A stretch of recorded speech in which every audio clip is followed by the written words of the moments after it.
Subscribe करिए हमारे channel target UP TET CTET को और बेल आइकन को दबाइए।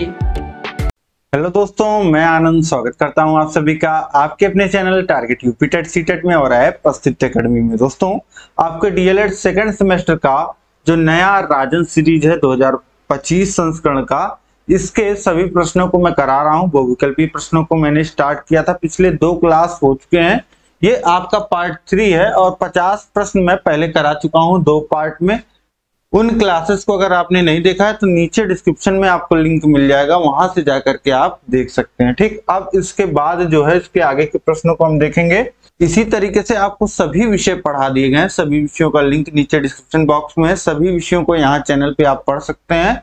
और अगर आप चाहते हैं कि आप कम समय में बेहतर ढंग से पढ़ाई कर पाएं और सभी पीडीएफ नोट्स प्राप्त कर पाएं, सभी चैप्टर के बाद उसका टेस्ट दे पाएं और राजन पवन सीरीज का पीडीएफ प्राप्त कर पाएं और बिना किसी डिस्टरबेंस के पढ़ाई कर पाएं, डाउट आप क्लियर कर पाएं, तो ये सारी चीजें आपको मिलेंगी हमारे ऐप अस्तित्व अकेडमी में, जिसका लिंक नीचे डिस्क्रिप्शन में दिया गया है। अब चलिए स्टार्ट करते हैं। यहाँ पे हम ये पार्ट 3 संख्या 51 से देखिए। संख्या 51 क्या कह रहा है? संख्याओं 10, 65, 91 का लघुत्तम समापवर्त निकालिए, एलसीएम निकालिए, लोवेस्ट कॉमन मल्टीपल, यानी कि ऐसी छोटी से छोटी संख्या जो इन तीनों संख्याओं से पूरी विभाजित होती हो, ऐसी संख्या आपको बताना है। तो लासा देखिए, गुणनखंड विधि से अगर निकाले तो 10 को लिख सकते हैं 2 गुणे 5। 65 को कितना लिखा जा सकता है? 65 को 5 गुणे 13, 13 25 65 होता है, तो अभाज्य गुणनखंड यही आ जाएगा। इसके बाद देखिए 91, अब 91 को देख के क्या आ रहा है? 13 7 91 होता है, यानी कि इसे 7 गुणे 13 लिख दीजिए। अब इसके बाद यहाँ पे सभी संख्याएं हो गई, उनका अभाज्य गुणनखंड हो गया, तो लासा लिख लीजिए। लासा आपका क्या हो जाएगा? देखिए 2 जो है एक बार आ रहा है और 2 केवल एक ही जगह आ रहा है और उसकी जो घात है वह 1 है, तो सबसे बड़ी घात यही हो जाएगी, यानी कि 2 और गुणे देखिए 5 एक बार आ रहा है और 5 यहाँ पे आ रहा है, लेकिन वही एक ही घात है। ठीक, तो हम बड़ी घात इसमें खोजते हैं। अब देखिए 7 एक जगह आ रहा है और 13 भी एक ही जगह आ रहा है और सबसे बड़ी घात भी एक ही है, तो अब इनका गुणा कर लीजिए। देखिए 2 5 10 और गुणे 7 तो 70 हो जाएगा, गुणे 13 13 7 91 और 0 910, यही आपका उत्तर हो जाएगा। ऑप्शन सा में दिया गया है 910, यही आपका लासा हो जाएगा, लघुत्तम समापवर्त्य हो जाएगा, यानी कि वह छोटी से छोटी संख्या जो 10, 65 और 91 इन तीनों से कटेगी, वह क्या होगी? 910। इसके बाद देखिए प्रश्न 52 है। 2 असमान परिमेय संख्याओं के बीच परिमेय संख्याएं होती हैं। तो कोई भी देखिए दो असमान परिमेय संख्याओं की बात कर रहा है, तो परिमेय संख्याएं जैसे आपका 4/5 है, ये एक परिमेय संख्या है। इसी तरीके से आपका 21/4 ये भी एक परिमेय संख्या है।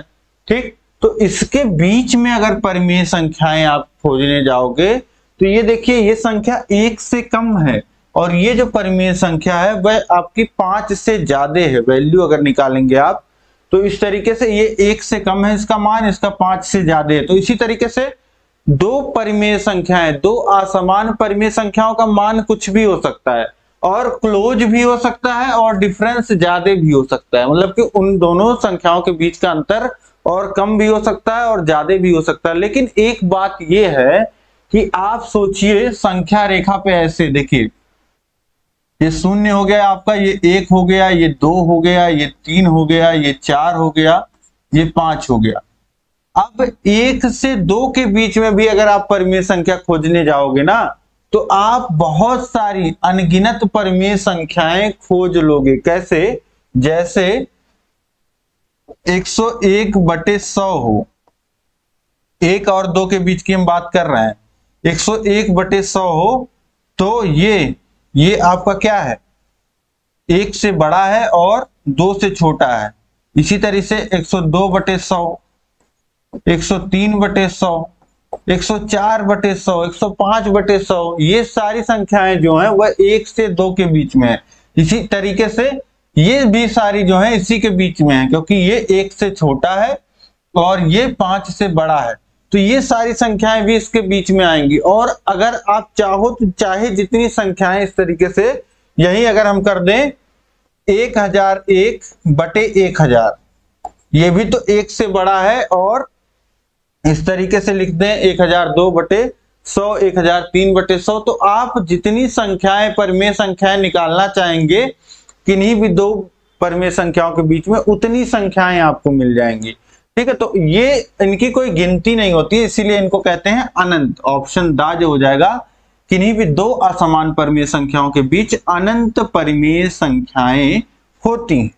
इसके बाद देखिए प्रश्न संख्या 53 है, ब्रैकेट में लिखा है 3 धन 2 गुणे 7 का मान होगा। तो अब सबसे पहले इसका मान देखिए, यहां पे बस क्या किया है, ब्रैकेट खोल दिया और 7 का गुणा करा दिया। तो 7 का गुणा किस तरीके से होगा, 7 का गुणा 3 में भी होगा, फिर 7 का गुणा 2 में भी होगा। तो 7 का गुणा 3 में होगा तो इसे लिखेंगे 3 गुणे 7 या 7 गुणे 3 भी लिख सकते हैं, धन।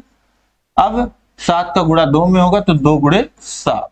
यही आपका उत्तर आएगा, जो कि आपके ऑप्शन बा में दिया गया है। ऑप्शन बा जो हो जाएगा आपका, ये बिल्कुल सही हो जाएगा। बस ब्रैकेट खुलेगा और दोनों पदों में 7 का गुणा होगा। इसके बाद देखिए प्रश्न संख्या 54 है, x-7 और x-9 का गुणनफल है। x-7 इंटू x-9, तो अब गुणा करिए, तो यहां से कैसे गुणा होगा, देखिए इस x का गुणा इस पूरे में होगा, फिर माइनस इस 7 का गुणा पूरे में होगा।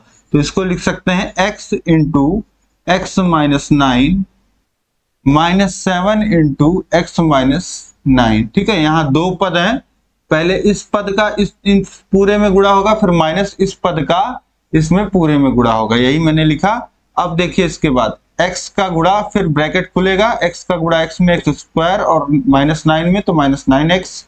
अब -7 का गुणा x में तो -7x, और ये -7 का गुणा 9 में, तो ये कितना आ जाएगा 63। अब देखिए x² -9x और -7x है, तो ये कितना हो जाएगा -16x और +63। यही आपका उत्तर हो जाएगा। जब यहाँ इनका गुणा कर लेंगे, गुणनफल इतना आ जाएगा, x² -16x +63, जो कि ऑप्शन आ में ही दिया गया है। तो ऑप्शन आ यहाँ पे आपका बिल्कुल सही हो जाएगा। उसके बाद देखिए प्रश्न संख्या 55 है, एक त्रिभुज का क्षेत्रफल 48 वर्ग सेमी है, यदि उसकी ऊंचाई 8 सेमी हो तो त्रिभुज का आधार होगा। अब देखिए एक त्रिभुज की बात की जा रही है, तो त्रिभुज का क्षेत्रफल एरिया कितना होता है, इसका सूत्र होता है 1/2 आधार गुणे ऊंचाई, यही फॉर्मूला आपका लगेगा। अब यहाँ पे आपका देखिए ऊंचाई दिया गया है और क्षेत्रफल दिया गया है, जिस जिसका वैल्यू दिया गया है वैल्यू रख दीजिए। ये देखिए 48 वर्ग सेंटीमीटर दिया गया है एरिया, तो ये 48 हो गया, और बटे ये 1/2, और उसके बाद ऊंचाई दिया गया है आपका, आधार नहीं दिया गया है, तो आधार की जगह आधार लिख दीजिए या x लिख दीजिए, और ऊंचाई 8 है तो 8 लिख दीजिए। अब देखिए 2 से 8 कट जाएगा, ये हर में था ये अंश में, तो 4 आ गया। और आधार बराबर अगर लिखना चाहें, आधार गुणे 4 था, तो इस 4 को हम इधर भेज देते हैं, तो ये 48 के बटे में हो जाएगा, 48/4, यानी कि इसका मान कितना आ जाएगा, 4 × 9 4, 4 दूनी 8, 12, यानी आधार का जो मान हो जाएगा वह 12 सेंटीमीटर हो जाएगा। ऑप्शन आ यहाँ पे यह बिल्कुल सही हो जाएगा। इसके बाद देखिए प्रश्न संख्या 56 है, 16, 32 और 64 का लासा है। अब जो लासा को अच्छे से जिसने पढ़ा होगा, लघुत्तम समापवर्त, वो यहाँ पे बता देगा देख के ही कि लासा क्या होगा। कैसे, देखिए लासा किन्हीं भी दी गई संख्याओं का लासा वह संख्या होती है जो दी गई संख्याओं से पूरी पूरी विभाजित हो जाए और सबसे छोटी हो। ठीक, अब ध्यान से यहाँ पे देखिए संख्याएं क्या है। संख्याएं हैं आपका 16, 32 और 64। अब छोटे से बड़े तक देखिए आप, बड़ी संख्या क्या है और छोटी संख्याएं क्या है। देखिए सबसे बड़ी संख्या है 64 और छोटी संख्या है 16 और 32। अब रिमाइंड करिए कि लासा क्या होता है, वह छोटी से छोटी संख्या जो दी गई सभी संख्याओं से पूरा पूरा विभाजित हो जाए। अब देखिए 64 जो है वो 16 से भी विभाजित होता है, 32 से भी, और खुद 64 से तो विभाजित होगा ही।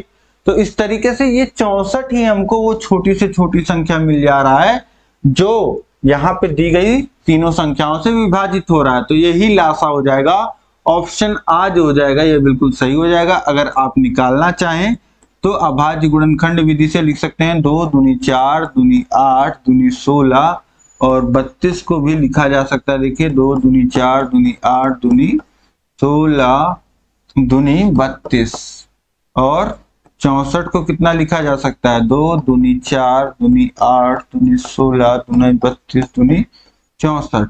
और जब लासा लिखा जाएगा तो 2 की अधिकतम घात मतलब सबसे अधिक बार 2 कितनी बार आया है तो 6 बार आया है, और कोई संख्या आ ही नहीं रहा है। 2 के घाते 6, 2 का 6 बार गुणा 64।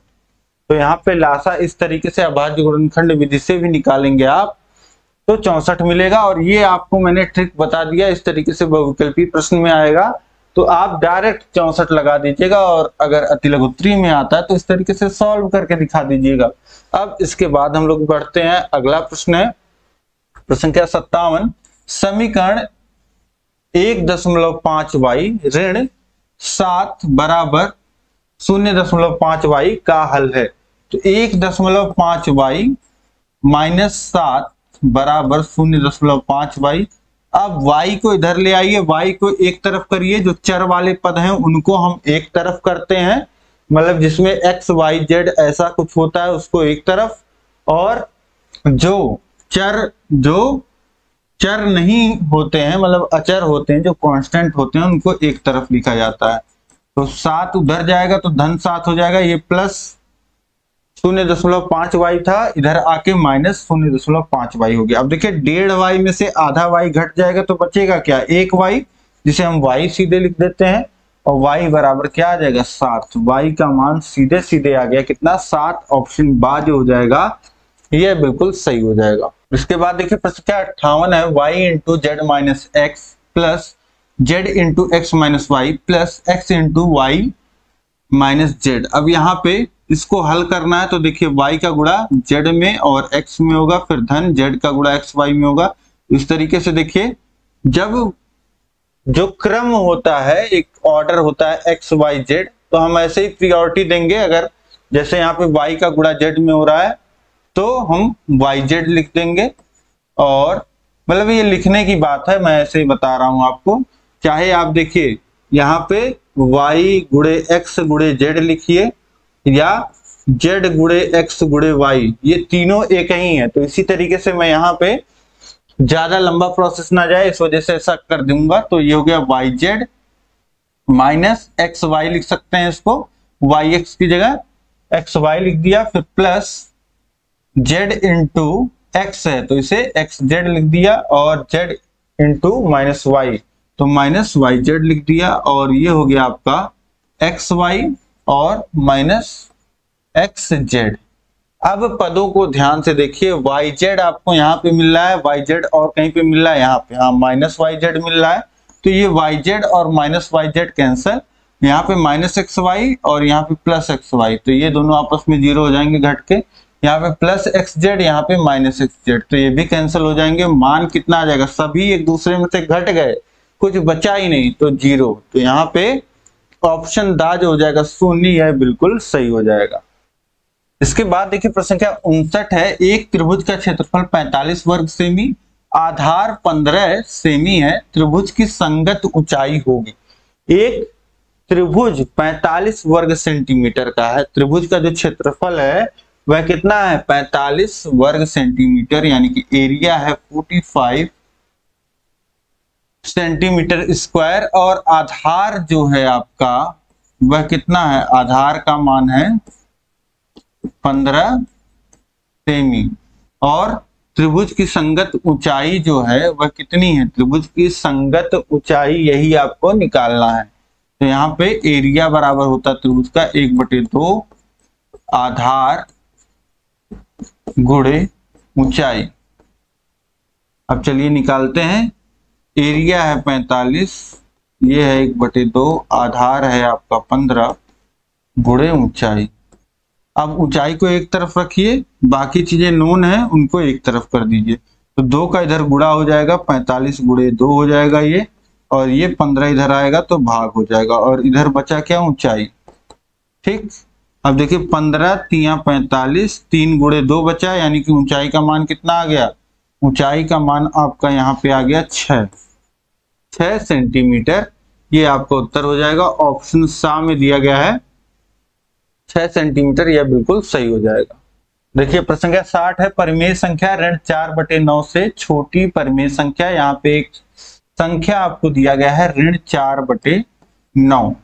इस संख्या को आप समझिए कि यहां से आप नंबर लाइन पे समझिए तो आपको आसानी से समझ में आ जाएगा। और अगर माइनस वाले जो अंक होते हैं इनमें छोटा बड़ा आप पहले समझिए कि होता क्या है, अगर आपको नहीं समझ में आता है तो देखिए, जैसे समझिए कि आपके पास 4 रुपए हैं, आपके पास 4 रुपए हैं, तो ये 4 वो है, और यहाँ पे 4 रुपए आपने किसी से उधार लिए हैं तो वो -4 रुपए हो गए। ठीक, ये समझ गए आप।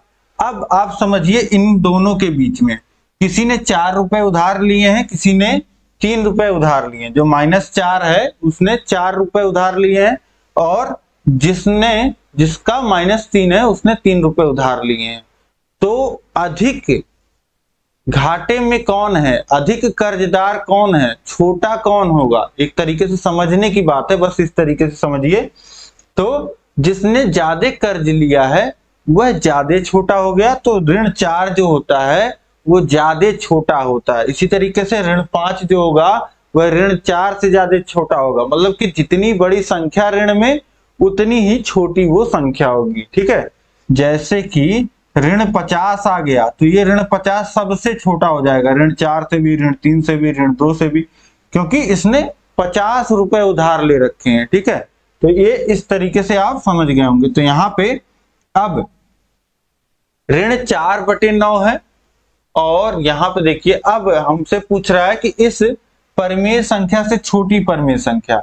अब देखिए ऋणात्मक है तो 0 से इधर होगी, और यहां अगर हम भाग करते हैं तो ये 0 कुछ आएगा, यानी कि -1 से इधर आएगा दाहिने तरफ, और 0 के इधर आएगा, मतलब कि यहां कहीं बीच में आएगा। अब समझिए कि इससे छोटी परिमेय संख्या क्या होगी, जिसका आप देखेंगे जो मान है वो अगर आपको बड़ा दिख रहा होगा वो छोटी संख्या होगी। तो देखिए ऋण 1/9 यहाँ हर समान है, और इसका अंश बड़ा है और इसका हर छोटा है, यानी कि अगर हम केवल मैग्नीट्यूड में अगर धनात्मक संख्या होती तो कौन बड़ी होती, ये, लेकिन अब दोनों के आगे ऋण लगा है तो कौन बड़ा होगा, ये बड़ी संख्या होगी उससे। ठीक है, जो हमको दी गई है, और ये धनात्मक संख्या है तो ये भी बड़ी होगी, और ये भी धनात्मक है तो ये भी बड़ी होगी। अब ये देखिए ऋणात्मक है, और अगर ऐसे देखेंगे तो इसका अंश बड़ा है इससे और हर समान है, तो अगर दोनों धनात्मक संख्याएं होती तो ये बड़ा होता, लेकिन दोनों ऋणात्मक संख्याएं हैं तो ये छोटा होगा। तो इसलिए ऑप्शन दा जो हो जाएगा आपका यहाँ पे बिल्कुल सही हो जाएगा। इसके बाद देखिए प्रश्न संख्या 61 है, पूर्ण संख्याओं में योग का तत्समक अवयव होता है। अब मैंने आपको पहले भी बताया था, ये चीज मैं पहले भी डिस्कस कर चुका हूं। मैंने आपको क्या बताया था, धनात्मक प्रतिलोम, गुणात्मक प्रतिलोम, और वो चीजें अलग हैं, प्रतिलोम अलग है, उसको अलग रखिएगा। और जहां तत्समक शब्द लग गया, तत्समक का मतलब हो गया कि आप कोई प्रक्रिया कर रहे हो किसी संख्या के साथ, लेकिन उसमें उसके मान में कोई अंतर नहीं आ रहा है। ठीक, और जब योग का तत्समक लग गया तो आप किसी संख्या में कुछ जोड़ रहे हो और उसके मान में कोई अंतर नहीं आ रहा है। जैसे 4 है, हमने इसमें कुछ जोड़ा x, और ये 4 ही रह गया, तो x का मान क्या होगा, इस 4 को उधर भेज दीजिए बराबर के, 4 में से 4 घट जाएगा, x का मान 0 आ गया, यानी कि वो चीज जो यहाँ पे हमने जोड़ा था वो क्या है, वो 0 है। तो यहाँ पे योग का तत्समक अवयव क्या हो जाएगा आपका, वह हो जाएगा 0। ठीक है, तो इसी तरीके से हर जगह हर बार ये एक ही संख्या होती है, योग का तत्समक जहां भी पूछेगा वह शून्य ही होगा। ठीक है, और किसी संख्या का अगर योगात्मक प्रतिलोम पूछता है तो वह उस संख्या के मान पे डिपेंड करेगा। ठीक, यहाँ पे ऑप्शन आ जो हो जाएगा शून्य, या बिल्कुल सही हो जाएगा। इसके बाद देखते हैं प्रश्न संख्या 62 है 56, 70, 84 का लघुत्तम समापवर्तक। तो ये लघुत्तम समापवर्त यहाँ पे निकालेंगे 56, 70 और 84 का। तो यहाँ पे अब इनके अभाज्य गुणनखंडों को लिखेंगे। देखिए 56, 28 दूनी 56 होता है, तो 2 गुणे 28, 28 को कितना लिख सकते हैं 2 गुणे 14, 14 को कितना लिख सकते हैं 2 गुणे 7। तो देखिए 2 दूनी 4 और 4 दूनी 8 और 8 सत्ते 56, ये हो गया। अब देखिए 70 को लिख सकते हैं 2 गुणे 35 और 35 को कितना लिख सकते हैं 7 पच्चे 35, तो 5 गुणे 7 लिख दीजिए, तो 10 गुणे 7, ये हो गया 70। अब इसके बाद देखिए 84 को कितना लिख सकते हैं 2 गुणे 42 और 42 को कितना लिख सकते हैं 2 गुणे 21 और 21 को कितना लिख सकते हैं 3 सत्ते 21, तो 2 दूनी 4 और 4 तियां 12, 12 सत्ते 84, ये हो गया। अब लासा जब लिखेंगे तो देखेंगे कौन कौन सी संख्याएं यहाँ अभाज्य गुणनखंड में आ रही हैं। तो 2 आ रहा है, 7 आ रहा है, 5 आ रहा है, फिर 7 आ रहा है, फिर 2 आ रहा है, 3 आ रहा है और 7 आ रहा है। तो अब देखिए 2 की अगर बात किया जाए तो यहाँ 2 3 बार गुणे के रूप में है, यहाँ 1 बार, यहाँ 2 बार। तो सबसे अधिक बार कितनी बार है 3 बार, तो 3 बार, तो 2 गुणे 2 गुणे 2 लिख दिया। इसके बाद देखिए इसके बाद क्या आ रहा है आपका 3 एक ही बार आ रहा है और कहीं नहीं आ रहा है, और 5 जो है एक ही बार आ रहा है। इसी तरीके से 7 एक बार आ रहा है हर जगह, लेकिन अधिकतम बार यही एक ही बार आ रहा है, तो एक ही बार लिखा जाएगा। अब देखिए 2 दूनी 4 दूनी 8, 8 त्रिक 24, 24 गुणे 5 गुणे 7 और 24 पच्चे 120 और गुणे 7 कर लीजिए, तो 0 और 7 दूनी 14 से लगा 1, 7 नम 7 और 1 8, 840। ऑप्शन सा में दिया गया है 840, यानी कि वह छोटी से छोटी संख्या जो 56, 70 और 84 से पूरा पूरा विभाजित होगी वह होगी 840। इसके बाद देखिए प्रश्न संख्या 63 है। यहाँ पे प्रश्न संख्या 63 क्या कह रहा है, समीकरण 2.8x बराबर 5.4 धन x का हल है। तो 2.8x है और इधर क्या है बराबर के इधर ये है 5.4 धन x, तो x को इधर ले आइए तो ऋण x हो जाएगा और बराबर 5.4, ये 1 दशमलव यहाँ पे एक जो है एक से एक x घट जाएगा तो बचेगा क्या 1.8x बराबर 5.4, और x बराबर अगर लिखना चाहें तो 5.4 और 1.8 यहाँ गुणे के रूप में x में, तो इधर भाग के रूप में हो जाएगा। अब दोनों दशमलव एक स्थान पे लगे हैं तो काट सकते हैं, हम इसको लिख सकते हैं 10 से ऊपर नीचे गुणा कर दीजिए तो कितना हो जाएगा ये 54/18 और 18 तियां 54, ये आपका होता है।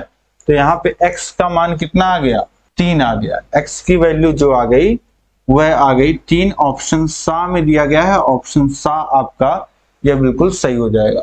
इसके बाद देखिए प्रश्न संख्या 64 है, यदि किसी समबाहु त्रिभुज का क्षेत्रफल 400 इंटू रूट पाई वर्ग सेमी हो तो उस त्रिभुज का परिमाप होगा।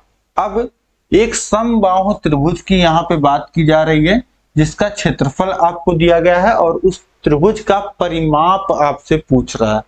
ठीक, समबाहु त्रिभुज का मतलब क्या हो गया, मतलब कि ऐसा त्रिभुज जिसको जो तीनों भुजाएं हैं वो बराबर हों, मतलब कि अगर ये a है तो ये भी a है और ये भी a है।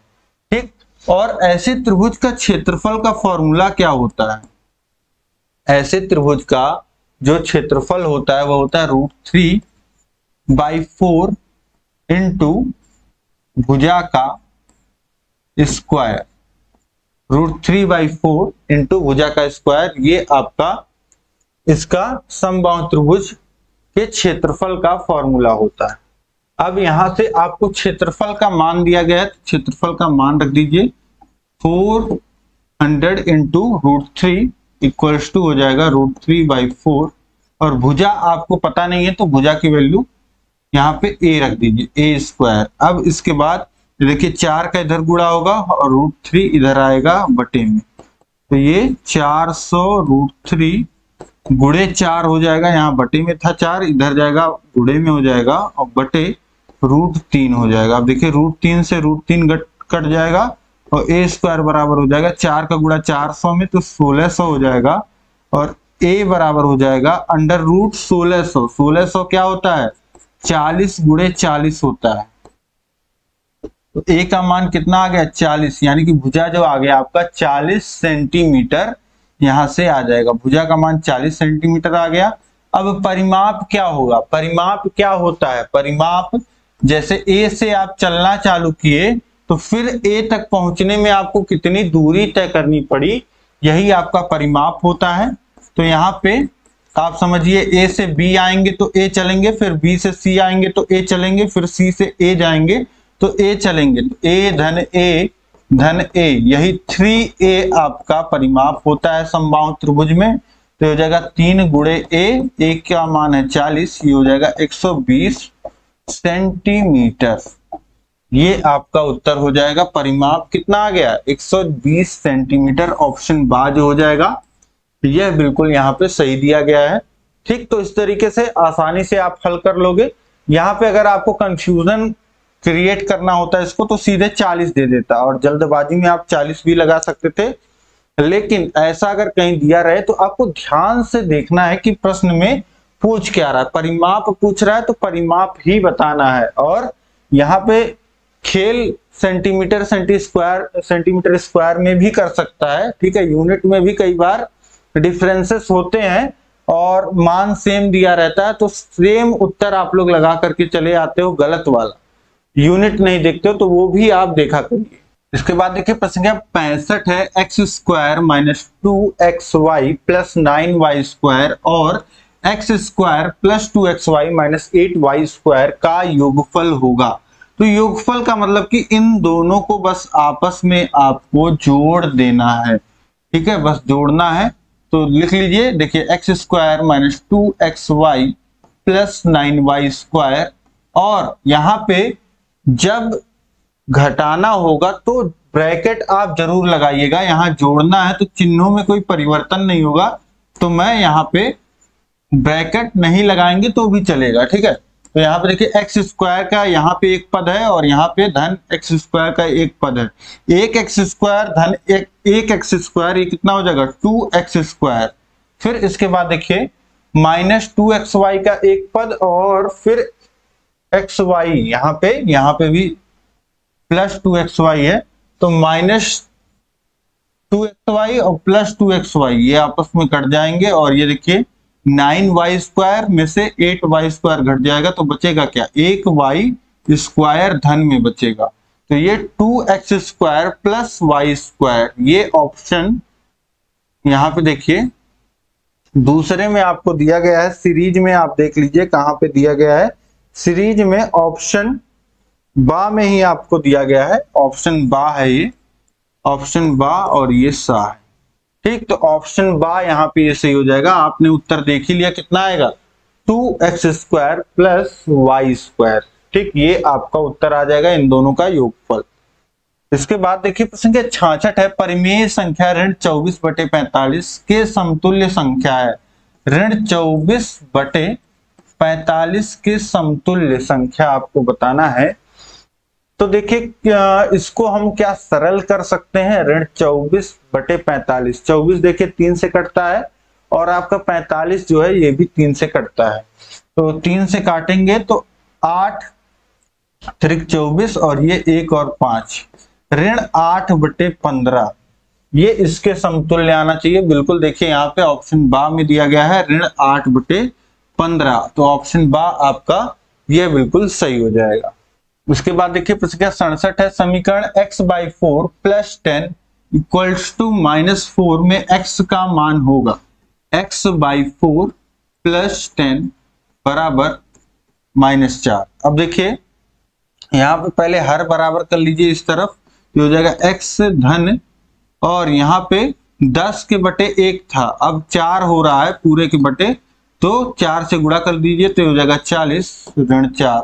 अब देखिए यहाँ 4 पूरे के बटे है, तो अब हम लोग इस 4 को उधर भेज सकते हैं, उधर भेजेंगे तो कितना हो जाएगा x धन 40 और ऋण 4 में इधर भाग में था 4, इधर आएगा बराबर की उधर जाएगा तो गुणे में हो जाएगा x धन 40 बराबर 4 का गुणा 4 में 4 चौक 16 ऋण 16 और x बराबर लिख सकते हैं प्लस 40 उधर जाएगा तो माइनस 16 पहले से है और ये माइनस 40 हो जाएगा। दोनों देखिए माइनस है, आपस में जुड़ जाएंगे, माइनस 56, ये आपको उत्तर मिल जाएगा -56। ये x का मान आ जाएगा ऑप्शन आ में -56, ये बिल्कुल सही हो जाएगा। इसके बाद देखिए प्रश्न संख्या 68 है, एक वर्ग जिसकी भुजा 1.6 मीटर है वर्ग का क्षेत्रफल होगा। अब वर्ग का क्षेत्रफल क्या होता है, भुजा का स्क्वायर, ए स्क्वायर होता है, और यहाँ पे ए का भुजा का मान आपको दिया गया है 1.6, तो 1.6 का स्क्वायर यानी कि 1.6 का 2 बार गुणा, 1.6 गुणे 1.6 यानी कि इसको समझिए 16 गुणे 16 लिखा गया है, तो 16 गुणे 16, 16 का वर्ग कितना होता है 256 होता है, और यहाँ पे एक स्थान पे दशमलव, यहाँ पे एक स्थान पे दशमलव, यानी कि यहाँ पे कितने स्थान पे, 2 स्थान पे दशमलव लगेगा, तो 2 स्थान इधर से देखते हैं हम लोग, ठीक है, पहला दूसरा, तो यहाँ पे दशमलव लग गया आपका, तो हो जाएगा 2.56 वर्ग मीटर, 2.56 वर्ग मीटर, ये ऑप्शन बा जो है आपका ये बिल्कुल सही हो जाएगा। इसके बाद देखिए प्रश्न संख्या 59 है, सबसे छोटी सम अभाज्य संख्या है, सबसे छोटी सम अभाज्य संख्या, सबसे छोटी सम संख्या की अगर बात किया जाए तो सम संख्याएं कहां से शुरू होती हैं, जो 2 से कटने वाली संख्याएं 2, 4, 6, 8, 10, 12, 14, इस तरीके से ये सम संख्याएं होती हैं, और बोल रहा है कि सब सम संख्या हो और सबसे छोटी हो और अभाज्य भी हो, 3 कंडीशन है, सबसे छोटी हो तो वो तो हम खोज लेंगे, सम हो और अभाज्य हो, सम भी होना चाहिए और अभाज्य भी होना चाहिए। तो देखिए सम संख्या यहाँ पे मैंने लिख दिया, और सबसे छोटी सम संख्या 2 हो गई, और अभाज्य संख्या तो 2 क्या होती है, ये अभाज्य संख्या होती है, क्यों, क्योंकि ये 2 खुद से कटता है और 1 से कटता है और किसी संख्या से नहीं कटता है। तो यहाँ पे अगर अभाज्य संख्याओं को भी आप लिखना चाहें तो 2, 3 और इस तरीके से ये 5, 7, ये आपका होता है अभाज्य संख्याएं, ठीक है, ये आपकी अभाज्य संख्याएं हैं और ये आपकी सम संख्याएं हैं, ठीक। तो दोनों में आप देखेंगे सबसे छोटी सम और अभाज्य संख्या तो क्या आएगा, 2 आएगा, तो ऑप्शन बा जो हो जाएगा 2, यह बिल्कुल सही हो जाएगा। इसके बाद देखिए प्रश्न संख्या 70 है, किसी त्रिभुज का क्षेत्रफल 45 वर्ग सेमी और आधार 15 सेमी है, इस त्रिभुज की ऊंचाई होगी। तो ये प्रश्न हमने सॉल्व किया, देखिए क्षेत्रफल क्या होता है 1/2 आधार गुणे ऊंचाई, तो ये हो गया 45 क्षेत्रफल है 1/2 और आपको आधार दिया गया है 15 और ऊंचाई, सेम प्रश्न हमने इसी क्लास में सॉल्व किया है, तो हो जाएगा 90/15 यानी कि 6, ऊंचाई कितना आ जाएगा 45 गुणे 2/15, 15 यहाँ 45, ऊंचाई आया 6 सेंटीमीटर, हमने पहले भी सॉल्व किया, तो यहाँ पे ऑप्शन दा जो हो जाएगा 6 सेंटीमीटर, यह बिल्कुल सही हो जाएगा, ठीक है। यहाँ तक प्रश्न संख्या 70 तक आपको कोई दिक्कत नहीं होगा, सभी प्रश्न समझ में आए होंगे, ठीक। कहीं कोई दिक्कत हो तो प्रश्न संख्या के साथ कमेंट करिए, और यहां तक ही क्लास रखते हैं, क्लास बहुत लंबी नहीं करेंगे, जितने भी प्रश्न बचे हैं वो नेक्स्ट क्लास में हम डिस्कस कर लेंगे। तो उम्मीद है क्लास आपको बहुत पसंद आया होगा, इस क्लास को लाइक कर दीजिए, अपने सभी दोस्तों में शेयर कर दीजिए, और चैनल पे नए हैं तो चैनल को आप सब्सक्राइब कर लीजिए, उसके बगल है बेल आइकन,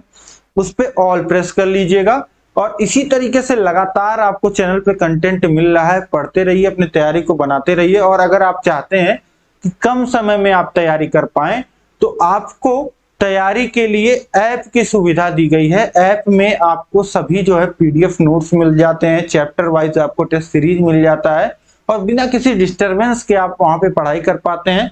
इस राजन पवन सीरीज का भी पीडीएफ मिल जाता है और पूरा सोल्यूशन वहां पे आपको मिलता है। हर एक चीज का पूरे चैप्टर्स पढ़ने को मिलते हैं इस तरीके से और पूरे सॉल्यूशंस मिलते हैं और डाउट सेशंस मिलते हैं। तो वहां पे कोई दिक्कत नहीं होगी, आपके पढ़ाई में बहुत अच्छे से आप पढ़ पाओगे। ठीक है, तो ऐप को डाउनलोड करिए। ऐप का नाम है अस्तित्व अकेडमी, नीचे डिस्क्रिप्शन में लिंक दिया गया है। तो हम लोग मिलेंगे नेक्स्ट क्लास में। जय हिंद, जय भारत।